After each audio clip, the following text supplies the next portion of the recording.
Hi, this is Big Bad Patton. You're listening to TV Confidential.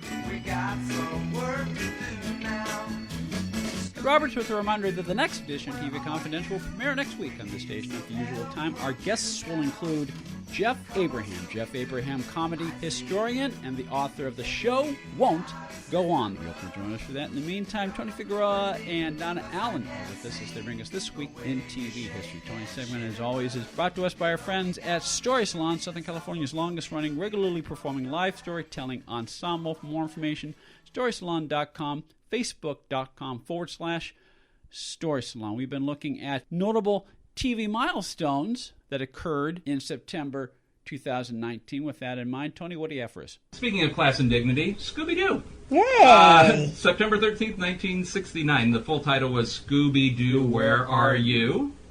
Then there were many incarnations. Does anybody know where the name came from? No. I'm going to guess Strangers in the Night. Exactly.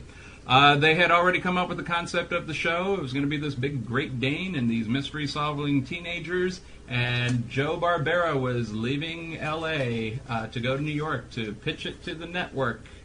And in the terminal, they were playing a Muzak version of Strangers in the Night. And while he goes through, what we now call the TSA, whatever, security check was at the time, and that's what he's hearing, and he's walking to the terminal, and out loud he's going, Scooby-Dooby-Doo, and boom, that's where the name came from. So the name came basically at the airport on the way to sell the show to the network. Hey, I have a question. Yeah. Was Scooby-Doo always a Great Dane? As far as I know, he was always a Great Dane. I'd never heard of him. I thought I'd heard of an incarnation where they were trying to... It was a different dog, but then just visually a Great Dane is funnier. Yeah, it's funny because Marmaduke was already a Great Dane, and the whole premise of Marmaduke was his size and, a certain awkwardness. And you had a As Great a former Dane. Great Dane owner, yes. Yes. And so you could see where comedy could ensue, but... other than, when Scooby-Doo is standing upright, he's eye level with all the teenagers, which could make sense. We mentioned this when we had when we did our segment on Casey Kasem a few weeks ago. I was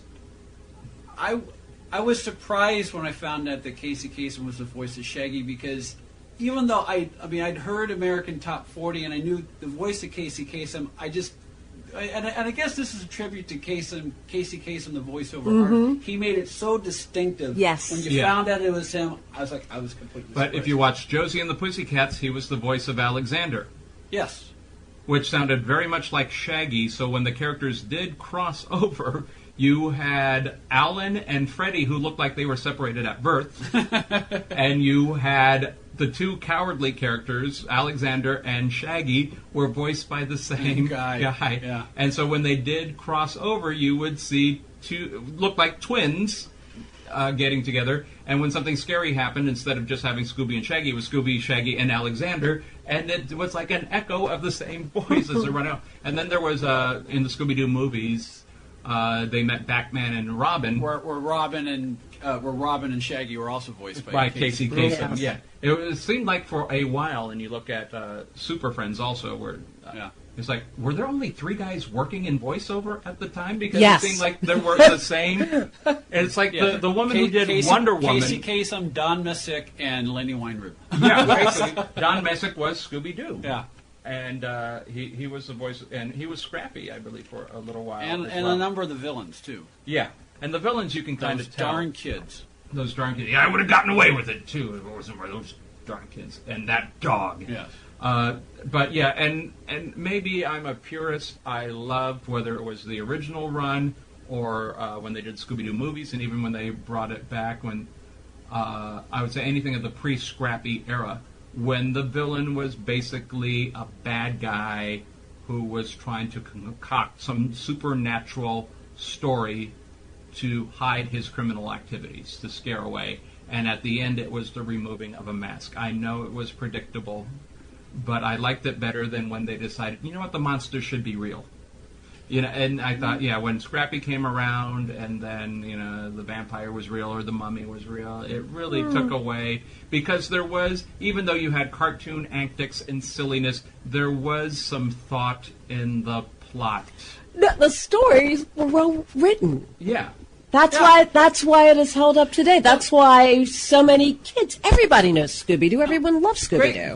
Greg Ehrbar talks about that a lot. Not only the Hanna-Barbera shows, but also a lot of the Filmation shows. I mean, it's hard to write a good 7-10 minute script, but there's a beginning, middle, and an end, Yes. and there are certain story points even within that confined, limited form. And so it's not, you could easily, because it's animation, you could just say anything and it would work because it's kids watching it.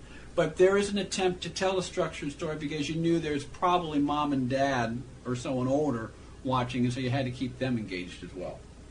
At least you wanted to. And Josie and the Pussycats had more of a science fiction element as opposed to, a ghost story. Well, it's usually when I was 71, 72, I didn't care about science fiction. Yeah. I just liked the outfits. Yeah. Yeah, the long tails and paper hats. But but there was usually some sort of logic playing out to solve whatever they needed to solve. So whether it was the mystery or the ghost or something like that. So later on, some shows even broke down the looking for the clues. Like they did, like pre-CSI split screens to do, a replay of all the things they found and how they put it together. But Scooby-Doo would not do. You had to kind of follow the story, but all the clues were laid out, and you eventually figured out who it was. And you talk about a successful franchise. I mean, I think it was a staple of CBS for at least 10 years. I think longer than 10. And then they took it to ABC, and that's when because they had Scooby-Doo and then the Scooby-Doo movies where you had guest stars. And there were Cass Elliot, Sonny and Cher, Don Knotts, I think Tim Conway did one. They also, did the crossover with Genie from the Genie cartoon. Right. And Josie Batman and Robin. Batman and Robin, Josie and the Pussycat, Speed Buggy. But you also had, voiceover talent that would, I think regular talent that would appear I think in like voice. Milton Berle or, a number of celebrity comedians. Yeah. Yeah. And some of it was very funny. Don Adams, I thought was, what they wrote for him. Don Knotts played a security guard. Yes. Looked exactly like Barney Fife. Right. And, but other ones would just be, Sonny and Cher on tour, and the tour bus breaks down. Yeah. So, just logical premises that you can incorporate characters. Yeah, they also did Laurel and Hardy for some reason, which seemed a little out of time. Well, it was fun. It was fun. And the Three Stooges. They met the Three Stooges in another one. But yeah, it was still the same premise. And then they did on ABC. It was Scooby-Doo and Dino-Mutt, where they did crossover, but they had separate shows. I'm going to stop because I've got the Dino-Mutt thing in my head, but I'm not going to sing it. And then Scooby Laugh Olympics. Yeah. And so you had basically all the Hanna-Barbera characters and around the world, triple team competition. Yeah. So they did a lot. Like I said, when they brought in Scrappy-Doo, I think that was definitely the jumping of the shark. And I would say even millennials who discovered the show later I think there are more purists like me than what the show would become. And there are a lot of people that disavow the existence of the movies. Nothing against... Are you talking about the live-action movies? The live-action movies, with Freddie Prinze Jr.? Yeah, and Sarah Michelle Gellar. I can understand. So, for a lot of people, the Scooby-Doo that I'm highlighting here... Well, because it's a computer-generated Scooby-Doo. Yeah. Yeah. And I think a lot of people didn't like it for that, and a lot of people just didn't like the story. It was stupid. Yeah. When they started doing live-action movies, I think... Well, that's right. That's right. That's I think a lot of the purists who are much younger than I am, maybe even... themselves. Yeah, they will not... Anything post-Scrappy, they disavow. Yes. And there were, other shows, when they brought it back in different variations. Obviously, Scrappy was not around, and nor was any other Scooby relatives. I happen to be fond of his cousin Scooby-Dum, but... I didn't know about Scooby-Dum. Scooby-Dum was a... he probably would not be allowed now because he was kind of the hillbilly relative, not very bright, spoke like... okay, I vaguely remember. Yeah, kind of, from the Ozarks. Maybe like Snoopy's cousin Spike. Yes. Kind of like yes. Spike. If Spike was from the Ozark, and it could have been the result of some inbreeding at a puppy mill. Could be. He was not so sharp. He was very funny. Yeah. But it was like he appeared in one, and then they kept bringing him back for a while, and then later on they had the whole idea of a tiny nephew, which, like I said, that's when they jumped. But anyway, yeah. So I think there are the purists, and I've noticed with the millennials sometimes, the basic limited animation that Hanna-Barbera television was known for. That's what they love when they think of Scooby-Doo. Tony Figueroa and Donna Allen are with us as we commemorate the 50th anniversary of the Scooby-Doo franchise. We'll take a quick time out, then we'll continue our look at This Week in TV History right after this. Be part of our conversation. If you have thoughts on what you've heard tonight, whether you agree or disagree, we want to hear from you. Send us an email, talk@tvconfidential.net, talk@tvconfidential.net, and we'll work your comments into our next program.